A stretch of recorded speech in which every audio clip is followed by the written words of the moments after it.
శ్రీకాకుళం జిల్లా ఆముదాల వలస నియోజకవర్గంలో అర్ధరాత్రి వేళ చోటు చేసుకున్న పరిణామాలు ఇప్పుడు తీవ్ర రాజకీయ ఉత్కంఠకు దారితీశాయి. ఇప్పటికే వైఎస్ఆర్సీపీ నియోజకవర్గ సమన్వయకర్త చింతాడ రవికుమార్పై కేసు నమోదు కావడం, ఆయన అజ్ఞాతంలోకి వెళ్లడం, మరోవైపు ఆయనకు సన్నిహితంగా ఉన్న నాయకులను పోలీసులు విచారణ పేరుతో అదుపులోకి తీసుకోవడం, ఈ పరిణామాలన్నీ కలిసి ఆముదాల వలసలో పొలిటికల్ హీట్ను ఒక్కసారిగా పెంచేశాయి. అసలు ఏం జరుగుతోంది? పోలీసులు ఎందుకు వరుసగా అరెస్టులు చేస్తున్నారు? ఎఫ్ఐఆర్లో పేర్లు లేని వ్యక్తులను కూడా ఎందుకు విచారణకు పిలుస్తున్నారు? చింతాడ రవికుమార్ ఎక్కడున్నారు? ఆయన పోలీసుల ఎదుట ఎప్పుడు లొంగిపోతారు? ఇప్పుడు ఇవే ప్రశ్నలు స్థానిక రాజకీయ వర్గాల్లో తీవ్ర చర్చకు దారితీస్తున్నాయి. ముందుగా మొత్తం వ్యవహారానికి కేంద్ర బిందువుగా మారిన చింతాడ రవికుమార్ కేసును పరిశీలిస్తే, మాజీ ముఖ్యమంత్రి వైఎస్ జగన్మోహన్ రెడ్డి పర్యటన సందర్భంగా విధుల్లో ఉన్న మహిళా ఎస్ఐ పట్ల అసభ్యకరంగా ప్రవర్తించారనే ఆరోపణల నేపథ్యంలో చింతాడ రవికుమార్తో పాటు మరో 20 మందిపై పోలీసులు కేసు నమోదు చేసినట్లు సమాచారం. ఈ కేసు నమోదైన తర్వాత రవికుమార్ అజ్ఞాతంలోకి వెళ్లారు. అయితే తనపై నమోదైన కేసులో అమాయకులను ఇరికిస్తున్నారని ఆరోపిస్తూ ఆయన ఒక సెల్ఫీ వీడియోను విడుదల చేశారు.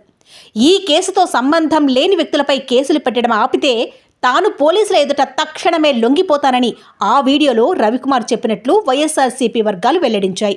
వాళ్ళందరూ అమాయకులు. వాళ్ళని ఏదో ఒక విధంగా కోర్టు ద్వారా కేసుల నుండి బయట పెట్టాలనే బయట పెట్టే ప్రయత్నంలో భాగంగా ఒక కోర్టుకు వెళ్లి వాళ్ళని తీసుకొచ్చి ఏదో ఒక విధంగా ఉపశమనం కల్పించాలనే భాగంగానే ఈరోజు ఆ ప్రయత్నంలో ఉన్నాం మేము.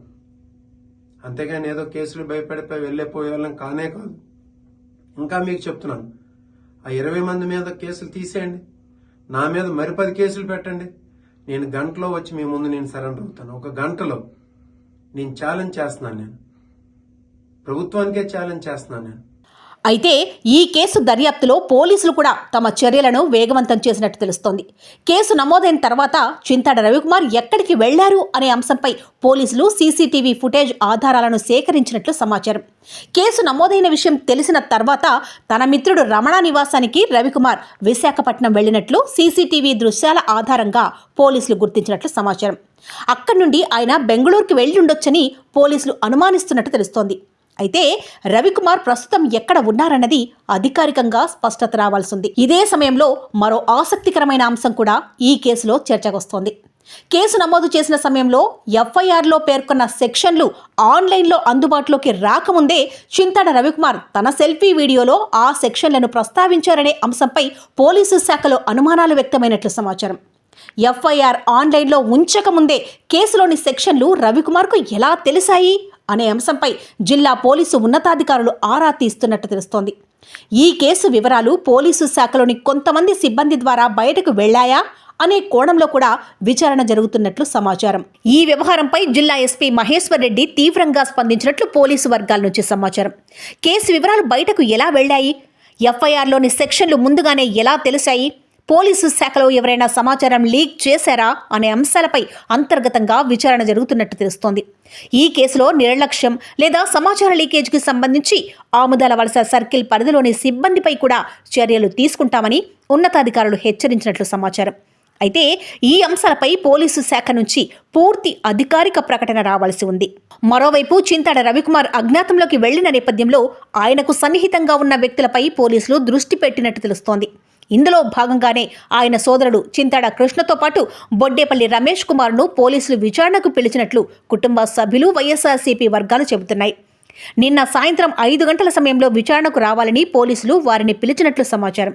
అయితే తమకు ఎలాంటి ముందస్తు నోటీసులు ఇవ్వలేదని వారి కుటుంబ సభ్యులు ఆరోపిస్తున్నారు. ఎఫ్ఐఆర్లో తమ పేర్లు లేనప్పటికీ విచారణ పేరుతో స్టేషన్కు పిలిచి గంటల తరబడి అక్కడే ఉంచారని వైఎస్ఆర్సీపీ వర్గాలు ఆరోపిస్తున్నాయి. ఏం చేస్తున్నారో ఏమో అని మాకు భయంగా ఉంది. అడుగుతుంటే మాకు తెలియదు అని అనేస్తున్నారు. వీళ్ళకి ఏంటి సమాధానం చెప్తారో తెలియట్లేదు.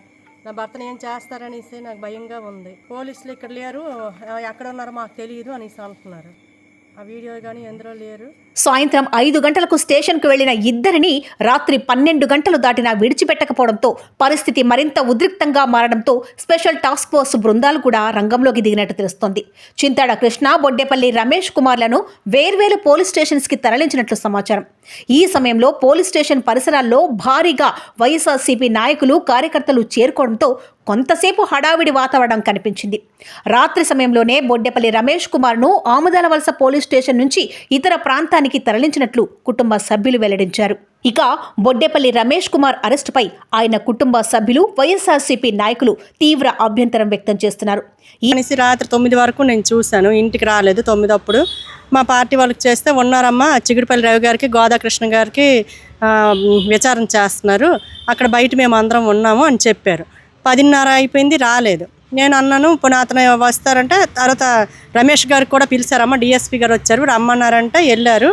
మరి డిఎస్పీ గారు పిలిచిన తర్వాత మనం ఫార్మాలిటీగా వెళ్ళాలి కదమ్మా. వెళ్ళిన తర్వాత గేట్లు క్లోజ్ చేస్తారంటమ్మా, పోలీస్ స్టేషన్ గేట్లు క్లోజ్ చేసి మొత్తం ఫోర్స్ని తెచ్చి అక్కడ పెట్టేశారు. ఒక 100 మంది ఫోర్స్ ప్రొటెక్షన్ ఉందన్నమాట. ఉంటుండగానే నేను వెళ్ళి లోనికి వెళ్తానంటే రానివ్వలేదు. డ్రోన్ కెమెరాలు అక్కడ దగ్గరలో ఎవరు తిరిగినా కూడా ఫోన్లు తీసుకోవడం చేయడం చేశారు. తర్వాత వాళ్ళు వెళ్ళిన తర్వాత నేను వెళ్ళాను, లోనికి వెళ్ళాను. ఎస్ఐ గారికి అడిగాను, సార్ మా రమేష్ గారు ఏరండి వచ్చేసారు, తెల్లవారు నుంచి మాకు ఇంటికి భోజనం కూడా రాలేదు, ఏమండి ఏంటి చేశారు, ఏ బేసిస్ పైన అతనికి స్టేషన్కి తెచ్చారు చెప్పండి అని అడిగాను. అడిగితే ఏంటమ్మా మీకు అన్ని చెప్పాలా, మీకు చెప్పి చెయ్యాలా ఏంటా, ఇక్కడికి మీకు ఎవరు రమ్మండు, మర్యాదగా ఇక్కడ నుంచి వెళ్ళిపోండి, లేకపోతే మీ పేద కూడా కేసు బనాయిస్తాను అన్నారు. ఏ తప్పు చేసామనండి కేసు బనాయిస్తానంటే ఇక్కడ ఎక్కువ మాట్లాడకండి అమ్మా వెళ్ళిపోండి అనేసి ఆ ఫోర్స్ వాళ్ళ చేత నన్నేమో వచ్చి తోయడం జరిగింది. మరి ఇప్పుడు మా అబ్బాయిని తీసుకెళ్ళడము నాకు చాలా బాధ అనిపిస్తుంది. ఏటి రిపోర్ట్ లేదు, ఇది లేదు, ఏం చేశాడనేసి లేదు. తప్పుడు పని చేస్తే తీసుకెళ్ళాలి, ఏమి లేకుండా చెప్పకుండా మామూలుగా ఉన్న అబ్బాయిని తీసుకొని వెళ్ళిపోయారు. మరి ఇది మా మంచి పద్ధతి కాదు అనుకుంటాను నేను. మరి మా అబ్బాయి ఎక్కడ ఉన్నాడో తెలీదు, అది నాకు చాలా బాధ అనిపిస్తుంది.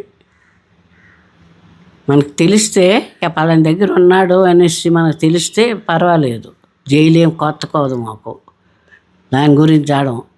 ఈ కేసుతో రమేష్ కుమార్కు ఎలాంటి సంబంధం లేదని వారు ఆరోపిస్తున్నారు. ఆయనను కావాలనే కేసులోకి తీసుకొచ్చారని విమర్శిస్తున్నారు. అర్ధరాత్రి పోలీస్ స్టేషన్ వద్ద రమేష్ కుమార్ భార్య అజంతా కుమారి, అనుచరుడు దుంపల శ్యామలరావు మీడియాతో మాట్లాడుతూ ఇదే ఆరోపణలు చేసినట్లు సమాచారం. ఆమదాల్స్ పోలీసు వారు మా రాష్ట్ర సంయుక్త కార్యదర్శి శ్రీ బొడ్డెపల్లి రమేష్ కుమార్ గారిని, ఆయన ఇంతకుముందు చింతాడ కృష్ణ గారిని, చిగురుపల్లి రవి గారిని వచ్చారని వాళ్ళకి రాలేదని లోపలికి వెళ్ళేసరిగా పోలీసులు ఆయన్ని కూడా రమేష్ కుమార్ గారు ఉంచారు. వాళ్ళు చింతాడ కృష్ణ, చిగురుపల్లి రవి గారు 2 రోజుల నుంచి పోలీసులు పూర్తిగా సహకరిస్తున్నారు, రమ్మంటే వస్తున్నారు, మళ్ళీ వెళ్ళిపోమంటే వచ్చేస్తున్నారు 9 అప్పుడు. వీళ్ళు రాలేదు, రమేష్ కుమార్ గారు వెళ్ళారు. వెళ్ళినా కొద్దిసేపటిగా ఆయన కూడా ఉంచి తీసుకెళ్ళిపోయారు. ఎక్కడ తీసుకెళ్ళిపోయారు మేము ఇప్పుడు అడిగాం, అజంతా కుమార్ గారు మేము వెళ్ళి బయటికి వెళ్ళారు, రేపు మేము కోర్టులో ప్రొడ్యూస్ చేస్తాం అది అని చెప్పేసి మాకు చూపించకుండా పంపించారు.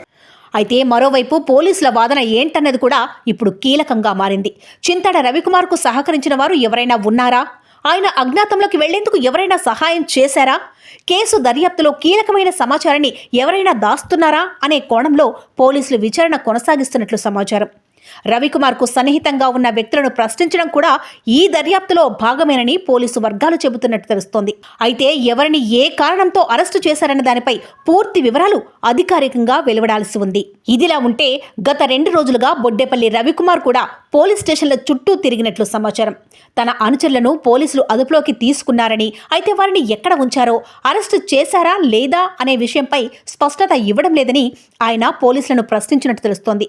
తన అనుచరుల గురించి సమాచారం తెలుసుకునేందుకు పదే పోలీస్ స్టేషన్స్కు వెళ్లడం కూడా ఈ పరిణామాల్లో భాగమైందని వైఎస్ఆర్సీపీ వర్గాలు చెబుతున్నాయి. చివరకు రమేష్ కుమార్ను కూడా పోలీసులు అదుపులోకి తీసుకోవడం ఇప్పుడు రాజకీయంగా చర్చనీయాంశమైంది. ఇక ఈ మొత్తం వ్యవహారంలో ఇప్పుడు అందరి దృష్టి చింతాడ రవికుమార్ పైనే ఉంది.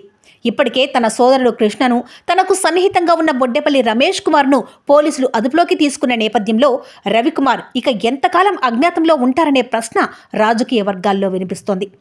తనకు సన్నిహితులైన ముఖ్య అనుచరులపై పోలీసులు చర్యలు తీసుకుంటున్న నేపథ్యంలో ఆయన స్వయంగా పోలీసుల ఎదుట లొంగిపోయే అవకాశాలు ఉన్నాయనే ప్రచారం కూడా స్థానికంగా జరుగుతోంది. ఈ రోజు లేదా రేపు రవికుమార్ నేరుగా పోలీసుల ఎదుట లొంగిపోయే అవకాశం ఉందనే చర్చ కూడా వినిపిస్తోంది. అయితే ఇది ప్రస్తుతానికి ప్రచారం, అధికారిక ధృవీకరణ మాత్రం లేదు. ఇదే సమయంలో చింతాడ రవికుమార్ పోలీసుల ఎదుట లొంగిపోతే ఈ కేసు దర్యాప్తు మరింత కీలక దశకు చేరే అవకాశం ఉంది. ఆయనను పోలీసులు విచారిస్తారా? కేసు నమోదైన ఆరోపణలపై ఏం చెబుతారు? తనకు సంబంధం లేదని చెబుతున్న వ్యక్తులపై ఎందుకు కేసులు పెట్టారని ఆరోపిస్తున్నారు.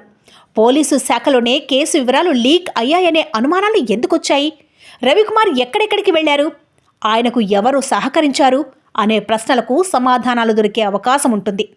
మరోవైపు బొడ్డేపల్లి రమేష్ కుమార్ను ఈరోజు కోర్టు ముందు హాజరుపరిచినట్లు కుటుంబ సభ్యులు, వైఎస్ఆర్సీపీ వర్గాలు చెబుతున్నాయి. ఆయనను ఏ సెక్షన్ల కింద అరెస్ట్ చేశారు?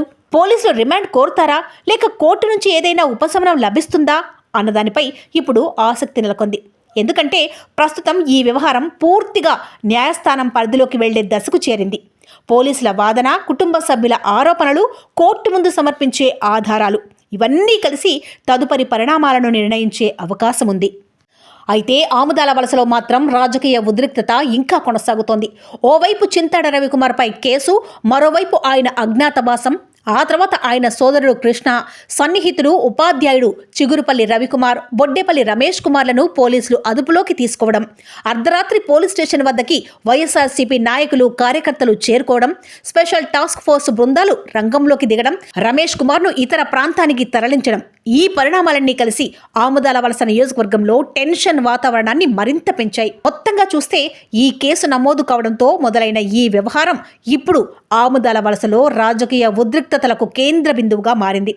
కేసు నమోదు, రవికుమార్ అజ్ఞాతవాసం, సీసీటీవీ ఆధారాలతో ఆయన కదలికలపై పోలీసులు ఆరా, పోలీసు శాఖలో సమాచార లీకేజ్పై అనుమానాలు, సిబ్బంది చర్యలపై హెచ్చరికలు, రవికుమార్కు సన్నిహితులుగా ఉన్న వ్యక్తుల విచారణ, అర్ధరాత్రి అరెస్టులు, పోలీస్ స్టేషన్ వద్ద వైఎస్ఆర్సీపీ శ్రేణుల ఆందోళన, ఇప్పుడు కోర్టు ముందు రమేష్ కుమార్ హాజరు, ఆ తర్వాత చింతాడ రవికుమార్ లొంగుబాటుపై జరుగుతున్న ప్రచారం, ఇలా ప్రతి పరిణామం ఆముదాల వలస రాజకీయాలను మరింత వేడెక్కిస్తున్నాయి.